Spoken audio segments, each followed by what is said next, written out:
লাল টুকটুকে বেনারসির সাথে গা ভর্তি হীরের গয়না পরে বধূ বেশে খাটের উপর বসে আছে নির্জনা।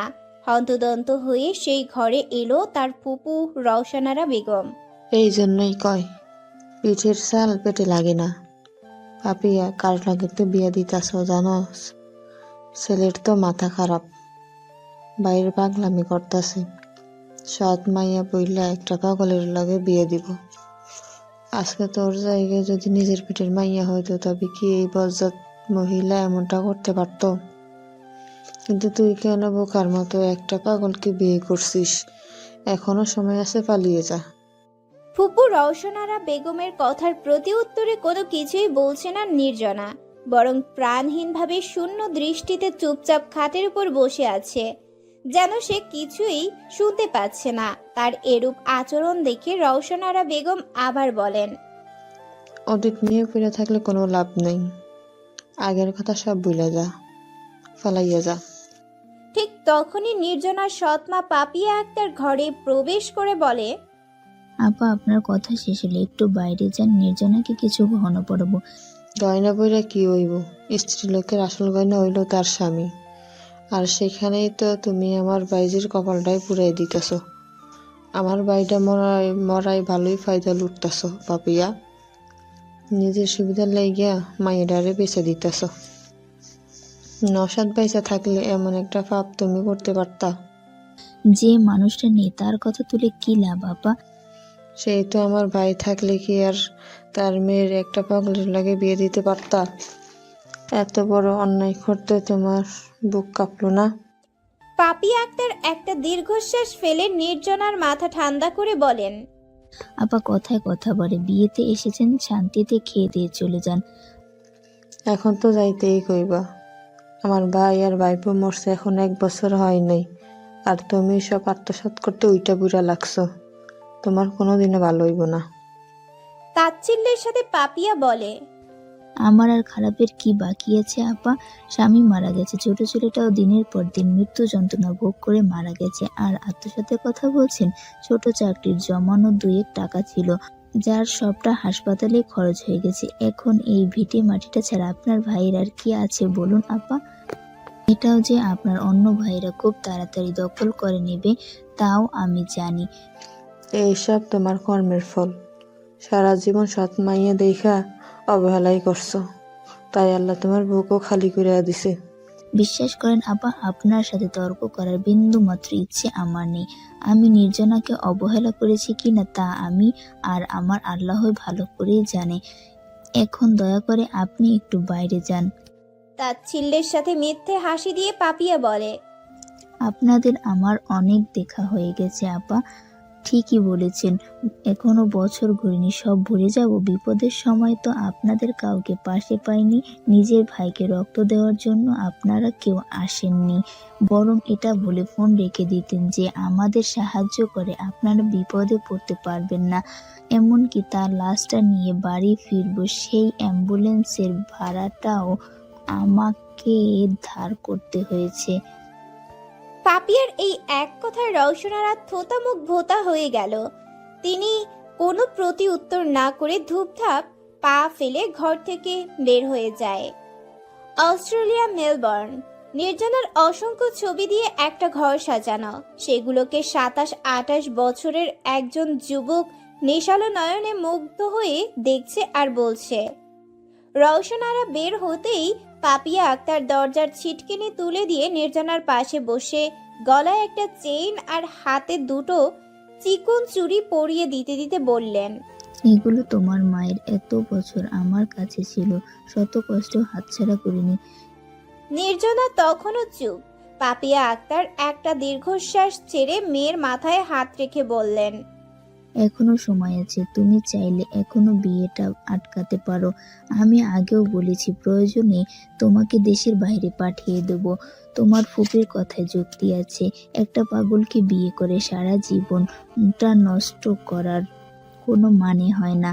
তাছাড়া যে ছেলের স্মৃতি 11 বছরে আটকে আছে তাকে বিয়ে করে তুমি ভালোবাসা পাবে না। মায়ের কথায় চমকে আতঙ্কিত হয়ে উঠে নির্জনা। না আম্মু, ভুলেও ভালোবাসার কথা উচ্চারণ করবে না। এই সর্বনাশা ভালোবাসার কারণে রক্ত আর লাশের বন্যা বয়ে গেছে। আমি সব হারিয়েছি, চাই না আমার ভালোবাসা। তাছাড়া যেখানেই পালিয়ে যাই না কেন, শকুনের দৃষ্টির বাইরে তো যেতে পারবো না। একবার না একবার চেষ্টা করেছি, ফলাফল নতুন আরেকটা লাশ। এর চেয়ে বিয়েটা হয়ে যাক। জাফর স্যার যখন কথা দিয়েছেন তিনি যে কোনো মূল্যে আমাদের রক্ষা করবেন। নির্জনা, বলেই পাপিয়া ক্রন্দনরত মেয়েকে বুকে মিশিয়ে নেয়। এইটুকু বয়সী মেয়েটা এত কিছু সহ্য করছে। পাপিয়া আক্তারের আজ মনে হচ্ছে তার চেয়ে দুর্ভাগা মা পৃথিবীতে নেই, কারণ তিনি চাইলেও মেয়ের দুঃখ দূর করতে পারছে না, বরং বাধ্য হয়ে তাকে তুলে দিতে হচ্ছে এক অনিশ্চিত ভবিষ্যতের হাতে। জাফর সিদ্দিকীর কোলে ক্লান্ত হয়ে মাথা রেখে তার ছোট ছেলে অর্ক শুয়ে আছে। বড্ড নিষ্পাপ দেখাচ্ছে তাকে। বিয়ে বাড়িতে মানুষ দেখে উত্তেজিত হয়ে পড়েছিল। অনেক চেষ্টার পর ছেলেটাকে শান্ত করতে পেরেছেন তিনি। স্ত্রীর মৃত্যুর পর এই ছেলেকে বুকে আগলে রেখেছেন তিনি, কিন্তু রাজনীতি করার ফলে তার শত্রুর অভাব নেই। তাই সবসময় এই ভয়ে থাকেন তার কিছু হয়ে গেলে অর্ককে কে দেখবে।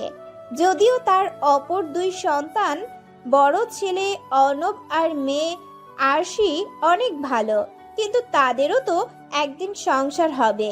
তাই তারা তো চাইলেও সারা জীবন পাগল ভাইয়ের দায়িত্ব নিতে পারবে না। এইসব চিন্তায় তার ঘুম আসতো না।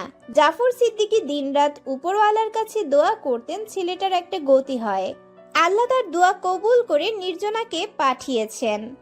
মেয়ে হিসেবে নির্জনা বাবা নওশাদ রহমানের মতোই বিশ্বস্ত আর দায়িত্বশীল। একবার বিয়েটা হয়ে গেলে নিজের স্বামীর প্রতি সে সব কর্তব্য পালন করবে। তার ভাবনার মাঝখানে ছেদ পড়ে রওশনারা বেগমের চিৎকারে। তিনি চেঁচিয়ে জাফর সিদ্দিকীকে হুঁশিয়ার করছে। এখানে বইয়া কোনো লাভ নাই মন্ত্রী সাহেব, আপনার আমার বাইজিরে বিয়ে দিব না, তাই নিজের বাংলা ছেলেরে নিয়ে আমার বাইরের বাড়ি থেকে বাইর হইয়া যান। তিনি সমর্থনের জন্য নিজের চাচা মামাদের দিকে তাকিয়ে দেখে তারা নিশ্চুপ। বিয়ে ভাঙার বদলে নির্জনার ছোট চাচা বলে, আপা ঝামেলা করিস না, এই মাইয়ার কেঁচা কেলেঙ্কারির লাইগা আমার ভাই মরছে, তাও ভালো বিদায় হইতাছে, এইটাই অনেক। নির্জনার একমাত্র মামা বলে, একদম, আমার বোন মইরা যাওয়াতে নওশাদ মিয়া তারে মানুষ করতে পারে নাই। আপনি চিন্তা করেন না, বড় লোক ঘরে বিয়া হইতাছে, সে সুখেই থাকবে। রওশনারা বেগম তাদের মুখে এমন কথা শুনে আরো ক্ষেপে যায়। তিনি তাদের উদ্দেশ্যে বলে, তোমার মামা চাচা নামের কলঙ্ক, কই আটকাইব তা না কইরা মাইয়াডারে গালমন্দ করতাছে। তিনি তাদের আরো কিছু অশ্রাব্য গালিগালাজ করে। এরপর তিনি অর্ককে নিয়ে কথা বলা শুরু করে। সেটার প্রেক্ষিতে জাফর সিদ্দিকীর মেয়ে আরশি তার দিকে তেড়ে আসতে নিলে জাফর সিদ্দিকী মেয়েকে হাতের ইশারায় থামিয়ে মুচকি হেসে বলে, নওশাদ আমার বিশ্বস্ত কর্মচারী ছিল, তার বড় বোন, সেই জন্য সম্মান দিচ্ছি। নইলে জাফর সিদ্দিকীর সাথে উঁচু গলায় কথা বলা মানুষের পরিণতি খুব একটা ভালো হয় না। আর আপনি তো গলাবাজি করছেন। একটা কথা বলি, আপনি বিয়ে বাড়ির অতিথি মাত্র, মেয়ের গার্জিয়ান না। বাবা ভাইয়ের অবর্তমানে বিয়ে হবে কিনা সে বিষয়ে সিদ্ধান্ত নেওয়ার অধিকার শুধুমাত্র মেয়ে আর মেয়ের মায়ের আছে। পিছন থেকে পাপিয়া বলে, আমিও আপাকে তাই বলছিলাম স্যার, আপনি কাজীকে বলুন বিয়ে শুরু করতে, নির্জনা তৈরি। জাফর সিদ্দিকী কিছু বলবে তার আগে রওশনারা চিৎকার করে উঠে, এর তৈরি, আমি বেঁচে থাকতে এই বিয়ে কিছুতে হইতে দিব না। তখন জাফর সিদ্দিকী রক্তিম চোখে তার দিকে তাকিয়ে কড়া গলায় বলে, প্রয়োজনে আপনার লাশের উপর দিয়ে বিয়ে পড়ানো হবে, তবুও আজ এই বিয়ে কেউই আটকাতে পারবে না। এবার রওশনারা বেগম চুপসে যায়। জাফর সিদ্দিকী পাপিয়া আক্তারকে উদ্দেশ্য করে বলে, আপনি গিয়ে নির্জনা মায়ের পাশে বসুন। বিয়ে পড়ানো শুরু হয়। প্রথমে কাজী নির্জনার কাছে অনুমতি নিতে যায়। কবুল বলার আগ মুহূর্তে ভারী স্বর্ণালঙ্কারের মাঝখানে গলায় থাকা একটা সরু পাতলা চেইনে ঝুলানো লকেটকে মুষ্টিবদ্ধ করে চোখ বন্ধ করে নির্জনা মনে মনে বলে, আমাকে মাফ করে দিও। পরিস্থিতির কাছে আমাদের ভালোবাসা হেরে গেছে, তবে কথা দিচ্ছি সারা জীবন তোমাকে ভালোবেসে যাব। এরপর একটা দীর্ঘশ্বাস ছেড়ে কবুল বলে দেয়। অন্যদিকে অর্ক জেদ ধরেছে সে কবুল বলবে না। জাফর সিদ্দিকী তাকে বোঝাচ্ছে। বাবা আমার, কবুল বলে দাও। অর্ক বাচ্চাদের গলায় বলে, না না, আমি কবুল টবুল বলবো না। আমি জানি কবুল বলতে বিয়ে হয়ে যায়। আমি কি বড় হয়েছি নাকি যে বিয়ে করব? অর্ক শোনা, বিয়ে করা ভালো। বিয়ে করলে সুন্দরী বউ পাওয়া যায়। না না, বউ সুন্দরী না, বউ ডাইনি, পেতনি। অবশেষে জাফর সিদ্দিকী তাকে ইমোশনাল ব্ল্যাকমেল করে।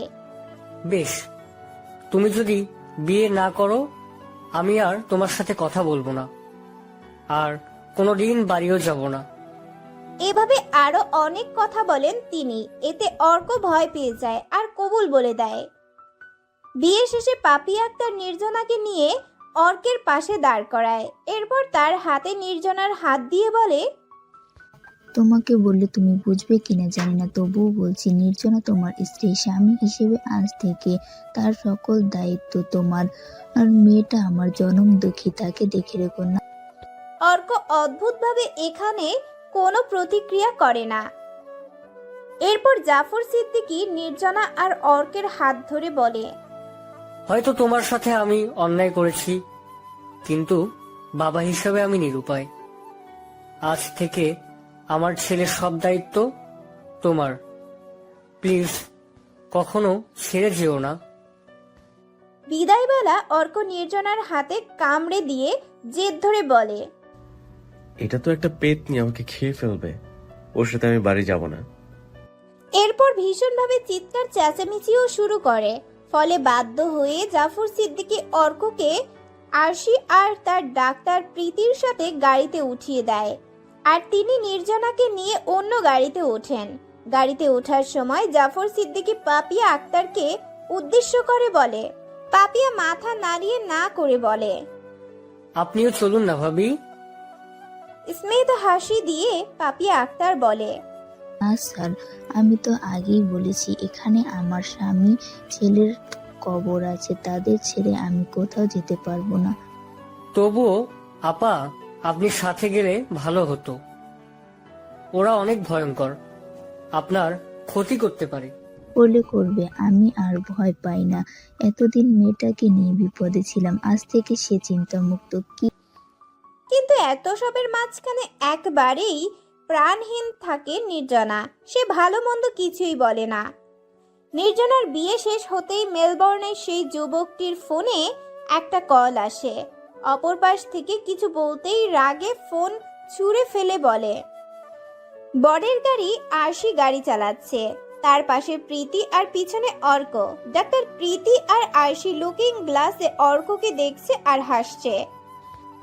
ভাবা যায় ছেলের বাবা তার পুত্রবধূকে বলছে ছেলেটাকে দেখে রেখো। আহারে অসহায় বাচ্চা ভাইটা আমার। আরশির কথা শুনে ডাক্তার প্রীতি উচ্চস্বরে হেসে উঠে বলে, একদম, তোমার বাবা পারলে ছেলেকে শ্বশুর বাড়ি রেখে আসে। বেচারা পুত্রদের গ্রস্ত অসহায় পিতা। বলেই দুজন আবার হিহি করে হেসে দেয়। হঠাৎই অর্ক স্বাভাবিক গলায় দুজনকে ধমকে ওঠে, just shut up both of you. হাসি বন্ধ করো, এসব কিছু তোমাদের জন্য হয়েছে। আরশি গাড়িতে ব্রেক করে পিছনে মাথা ঘুরিয়ে রাগ দেখিয়ে বলে, একদম উল্টোপাল্টা কথা বলবে না বলে দিচ্ছি অর্ক। এখানে আমাদের দোষ কোথায়? আমরা বলেছি কি তোমাকে? বলেছি গত 15 বছর ধরে পাগলের অভিনয় করতে? হতাশায় একটা নিঃশ্বাস ছাড়ে অর্ক। তারপর দাঁত কটমট করে বলে, সবকিছুর জন্য ওই মেয়েটা দায়ী। বাবাকে কি পট্টি পরিয়েছে কে জানে। আমার কথার কোনো দামই দিল না, উল্টো আমাকে ইমোশনাল ব্ল্যাকমেল করে বিয়ে করতে বাধ্য করেছে। তোমরা দেখে নিও, খুব শীঘ্রই মেয়েটাকে আমি নিজের জীবন থেকে ছুঁড়ে ফেলে দিব। যদি না পারি তবে আমার নাম ইশতিয়াক অর্ক সিদ্দিকী না। নির্জনার সামনে অসহায় মুখমণ্ডলে একগুচ্ছ লাল গোলাপ, হাতে এক হাঁটু গেড়ে বসে আছে এক যুবক। নির্জনা খিলখিল করে হেসে ফুলগুলো হাতে নিয়ে বলে, তুমি সারা জীবন বসে থাকলেও তোমাকে আমি বিয়ে করব না বিহান। নির্জনার কথা শুনে স্টান করে দাঁড়িয়ে বিহান বলে, কেন কেন বিয়ে করবে না কেন? বিয়ের জন্য ভালোবাসা জরুরি, আর আমি তোমাকে ভালোবাসি না। নির্জনার কথা শুনে বিহান জোরে চিৎকার করে ওঠে। খালামণি, পাপিয়া আক্তার ফিল্টারের পানি দিচ্ছিল। বিহানের চিৎকারে চমকে তার হাত থেকে পানির বোতল পড়ে যায়। তিনি দৌড়ে বসার ঘরে হাঁপিয়ে হাঁপিয়ে বলে, কি হয়েছে, এভাবে চেঁচাচ্ছিস কেন?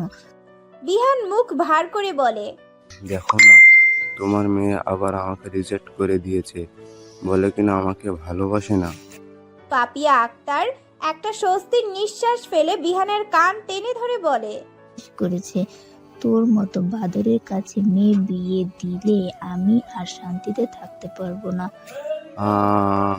খালামণি ছাড়ো, লাগছে নির্জনা তো। দু হাত তালি দিয়ে বলে, না আম্মু, একদম ছাড়বে না। ঠিক হয়েছে, যখন তখন যেখানে সেখানে ফুল নিয়ে এসে হাঁটু গেড়ে বসে পড়ে। তুমি জানো সেদিন কাঠ ফাটা রোদের মধ্যে আমার ভার্সিটিতে চলে এসেছিল, সবার সামনে কতটা এম্বারেসড হতে হয়েছে আমাকে, জানো? খালি আমার মেয়েটাকে জ্বালানো, তাই না? আজ তোর একদিন কি আমার একদিন। বলে পাপিয়া আক্তার জোরে বিহানকে কান মলে দেয়। কি করছো কি খালামণি, লাগছে তো। তাছাড়া আমি এখন আর ছোট নেই, আমার তো একটা মান সম্মান আছে নাকি? তাই বুঝি আর আমার মেয়েটার মান সম্মান নেই? তোর পাগলামির কারণে সব জায়গায় মেয়েটাকে আমার লজ্জায় পড়তে হয়। এই বলে পাপিয়া আক্তার বিহানের কান ছেড়ে দেয়। বিহান হাত দিয়ে কান ঘষতে ঘষতে বলে, তো আমি কি করব? গত 4 বছরে আমি কমপক্ষে 400 বার ওকে প্রপোজ করছি, প্রতিবারে আমাকে রিজেক্ট করে দেয়। আমি এফোর্ট ডেকে খালু পর্যন্ত আমাদের বিয়েতে মত দিয়ে দিয়েছে, কিন্তু তোমার মেয়ের মন লাগছে না। তুমি জানো আমার সব বন্ধুদের বিয়ে হয়ে বাচ্চা কাচ্চা হয়ে গেছে। সত্যি বলছি খালামণি, সিঙ্গেল থাকতে আর ভালো লাগে না। ঠিক আছে, বুঝতে পেরেছি তোর কষ্ট। এখন বস, আমি ভাতের মারটা ফেলে আসছি। বলে পাপিয়া আক্তার রান্নাঘরে চলে যায়। আম্মু দাঁড়াও, আমিও যাব। বলে নির্জনা তার পিছু যেতে চাইলে বিহান খপ করে তার ডান হাত ধরে ফেলে। কি করছো কি বিহান? হাত ছাড়ো। ছেড়ে দেবো, আর আগে একটা প্রশ্নের উত্তর দাও। আমি কিছু জানি না, হাতটা ছাড়ো। বিহান নির্জনাকে হালকা টান দিয়ে তার কাছাকাছি নিয়ে আসে। এরপর তার চোখে চোখ রেখে বলে, আজ তোমাকে বলতেই হবে, মানুষ হিসেবে কি আমি এতটাই অযোগ্য যে আমাকে ভালোবাসা যায় না, বিয়ে করা যায় না? অবশ্য তুমি তোমার জায়গা থেকে ঠিকই আছো। তোমার মতো সুন্দরী মেধাবী মেয়ে আমার মতো ভাব ঘুরে সামান্য প্রাইভেট কোম্পানির চাকরিজীবী ছেলেকে কেন ভালোবাসবে? কি দিতে পারবো তোমাকে আমি? আমার আসলে কোনো যোগ্যতা নেই। না বিহান, তুমি আমাকে ভুল বুঝছো। আমি কখনোই তোমাকে অযোগ্য ভাবিনি। ভারাক্রান্ত স্বরে বিহান বলে, তবে কেন আমাকে ভালোবাসো না? কিসের এত দ্বিধা? এটা দ্বিধা না বিহান, ভয়। কিসের ভয়?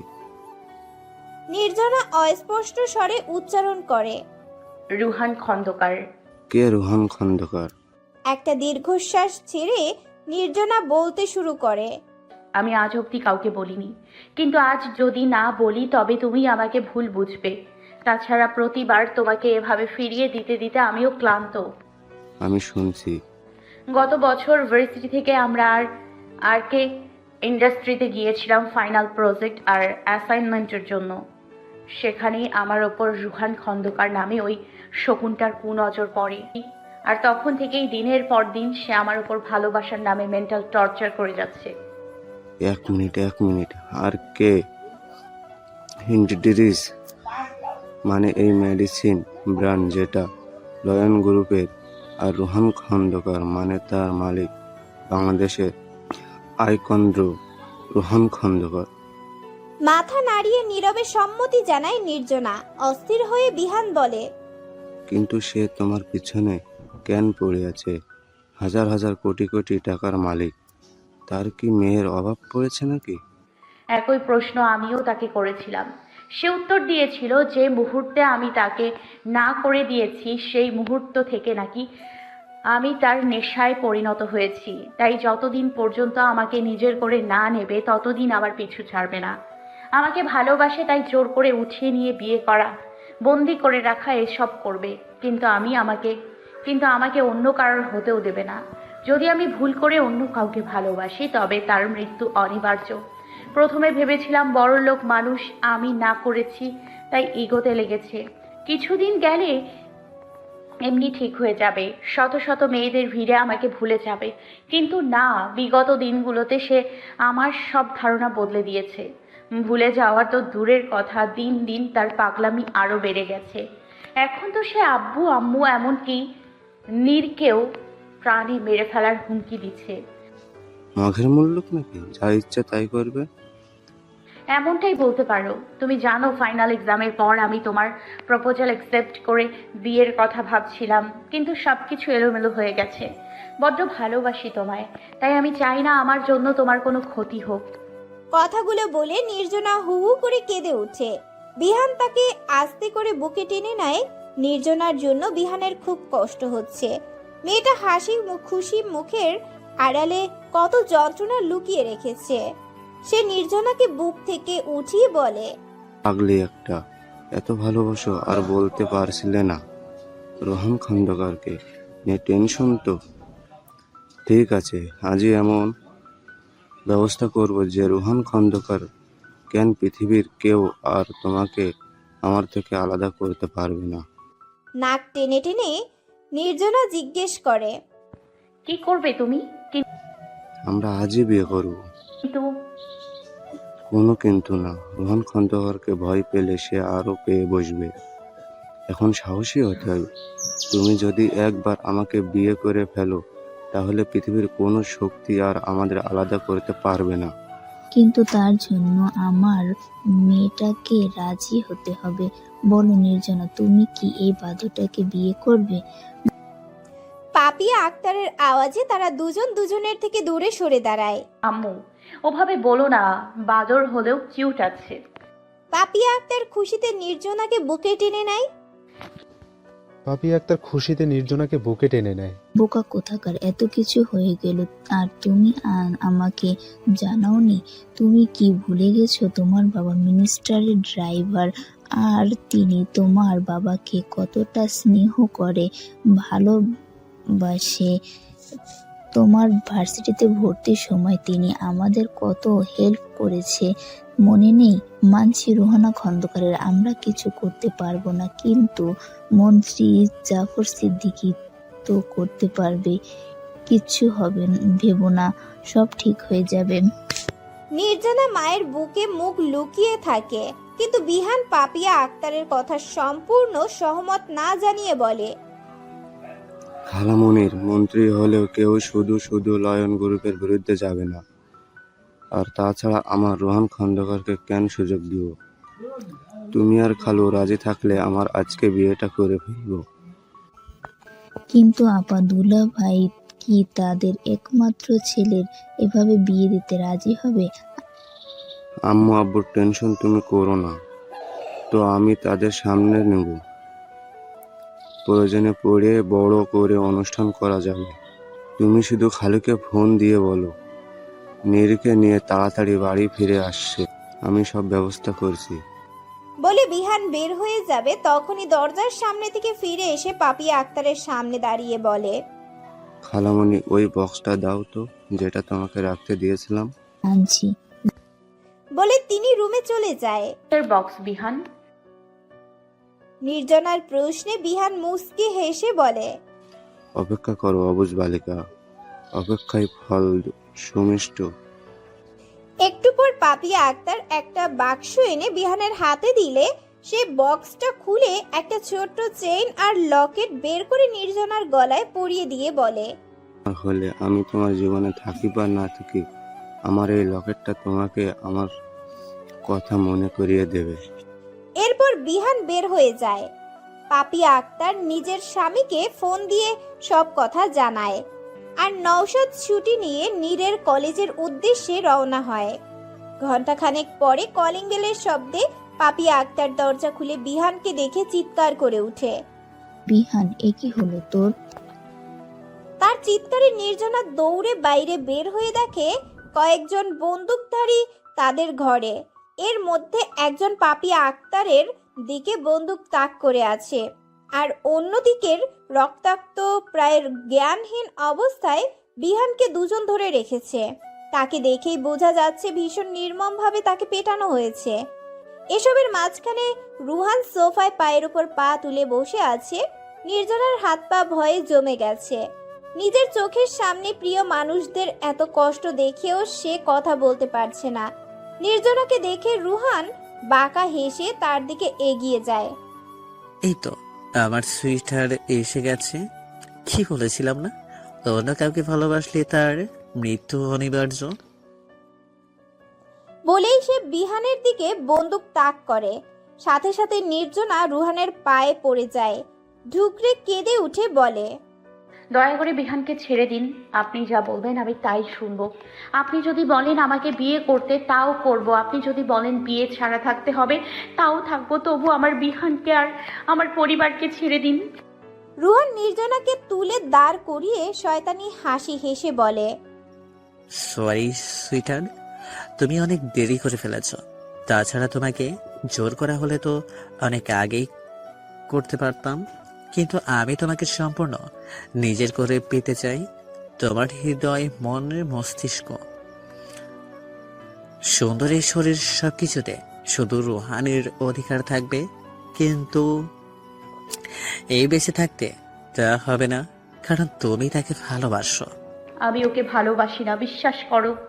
বিশ্বাস করো, আমি ওকে ভালোবাসি না। বলে নির্জনা কাঁদতে থাকে।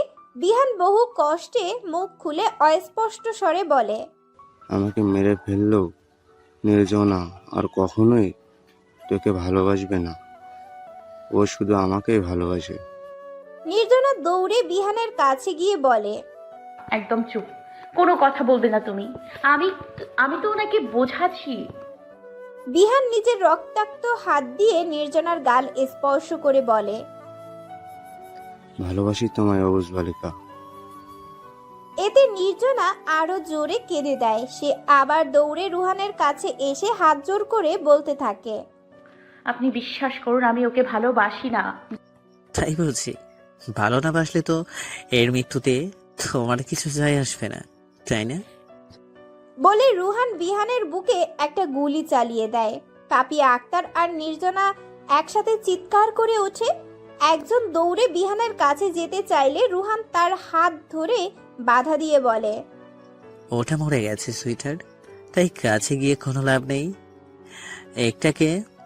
এইটাকে বস্তাবন্দি করে বুড়িগঙ্গায় ফেলে দে, আর বাসাটা ভালো করে পরিষ্কার করে দে। এই ঘটনার তিল পরিমাণ যদি কেউ জানে, তাহলে তোমার পরিবারের কেউ বাঁচবে না। আসছি সুইটার, খুব শীঘ্রই দেখা হচ্ছে। এরপর রুহান বের হয়ে যায়। পাপিয়া চৌধুরী আর নির্জনা কান্নায় ভেঙে পড়ে। নওশাদ আর নীর এসে তাদেরকে এই অবস্থায় দেখতে পায়। নওশাদ পাপিয়ার কাছ থেকে সবকিছু জেনে জাফর সিদ্দিকের কাছে কমপ্লেইন করে। জাফর সিদ্দিকী পুলিশকে ঘটনার তদন্তের কথা বলে। প্রমাণ না থাকায় কোনো লাভ হয় না, কিন্তু ইন্টারনেটে খবরটা প্রচার হয়ে যায়। এতে রুহান ঘায়েল হওয়া বাঘের মতো ক্ষেপে যায়। নানাভাবে নির্জনাকে তার পরিবারকে হয়রানি করে। ফলে শহরে নির্জনার খুব বদনামি হয়। বাধ্য হয়ে নওশাদ পরিবার নিয়ে অন্য শহরে চলে যায়। সেখানে সব চলছিল, কিন্তু হঠাৎ আবার একদিন নির্জনার কাছে রুহানের ফোন আসে। ঘটনাক্রমে নওশাদ তা রিসিভ করে আর তাকে উল্টাপাল্টা কিছু কথা শোনায়। ফলশ্রুতিতে কিছুদিন পর নওশাদ নীরকে নিয়ে স্কুল থেকে ফেরার পথে তাদের রিকশাকে একটা ট্রাক চাপা দেয়। মুমূর্ষু অবস্থায় দুজনকে হাসপাতালে নিয়ে যাওয়া হয়, কিন্তু সেখানকার ডাক্তার চিকিৎসা করতে অসম্মতি জানায়। তাই নির্জনা আর পাপিয়া আক্তার বাধ্য হয়ে তাদের আবার ঢাকায় নিয়ে আসে। ডাক্তার আপ্রাণ চেষ্টা করে তাদের বাঁচানোর জন্য, কিন্তু লাভ হয় না। 5 দিনের মাথায় নীর আর 15 দিনের মাথায় নওশাদ মারা যায়। নীর আর নওশাদের মৃত্যুর পর জাফর সিদ্দিকী রুহানের ব্যাপারটা শক্তভাবে তদন্তের নির্দেশ দেন। এতে রুহানের বাবা একটু ভয় পেয়ে যায়। নিজের একমাত্র ছেলেকে বাঁচাতে তাকে রাতারাতি অস্ট্রেলিয়া পাঠিয়ে দেয়। অসহায় অবস্থায় পাপিয়া আক্তার নির্জনাকে নিয়ে তাদের গ্রামের বাড়িতে থাকা শুরু করে। কিন্তু এতদিন তাদের সকল জমি জায়গা ভোগ করা চাচারা বিষয়টি হজম করতে পারে না। ফলশ্রুতিতে তারা নির্জনা আর পাপিয়ার নামে নানা রকম কথা ওঠাতে শুরু করে। হ্যালো বন্ধুরা, পরবর্তী পার্ট খুব তাড়াতাড়ি আসবে, তো সবাই অপেক্ষায় থাকো। আর চ্যানেলটি যারা এখনো সাবস্ক্রাইব করনি তারা পরবর্তী পার্ট দেখার জন্য চ্যানেলটি সাবস্ক্রাইব করে রেখো। ধন্যবাদ সবাইকে, আমাদের সাথেই থেকো।